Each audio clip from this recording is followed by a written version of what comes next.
What we got here is failure to communicate. Let us know where you've seen it in the comments down below, but for now, let's get on with the show. Hi guys, welcome to Ask the Camera Guy. My name is Steven, I'm the camera guy, and today we're going to be talking about sandwich lighting.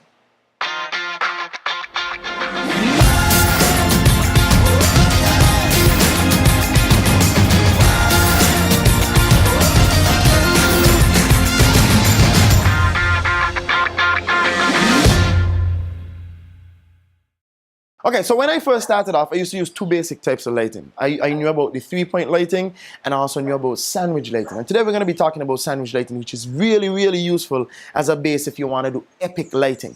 So what is sandwich lighting? Sandwich lighting is simply having two sources that are facing one another at equal power using the same modifier. And it looks something like this.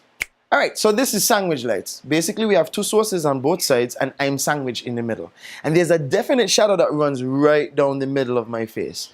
And what makes it really, really epic is if you're doing things like athletic shoots or you're trying to just create a very intense atmosphere, because it looks like if I have a ball in the middle of my hands, like it looks like that, right? Now, if you turn your subject just a little bit to the left or to the right, all right, then the shadow keeps moving over. So you get like a splash of light coming right across my face, but then the shadow changes its position. And that's also a cool thing you could do. Like even if you were doing something like a straight up side profile, like it would look like that. And you would see a definite shadow in the middle. Creates a lot of dimension. I don't know if it's something that you would want to use for like a loving shoot, because it's really, really, really, really dramatic.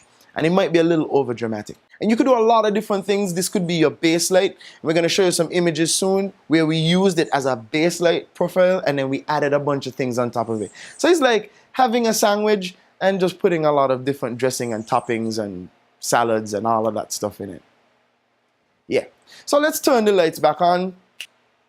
Alright, now the other day we did a photo shoot with our friend Shajina. Shajina also works with us, but she's a volleyball player.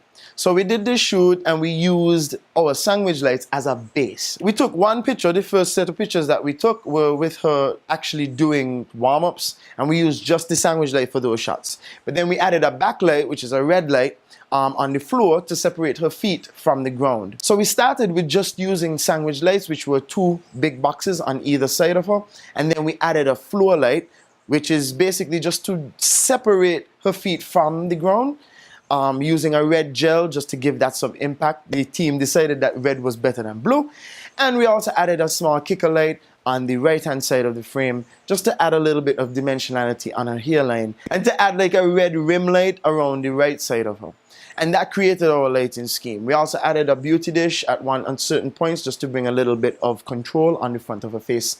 But it's just to say that we could use that light, that lighting scheme, that sandwich light is very powerful, it's very effective, and using it for things like athletes or like extremely gritty sort of events or sports or whatever the case is, could be very, very beneficial for you starting off to use that sort of lighting scheme. Again, you can't overdo it, can't use it for everything, but you could use it for certain things.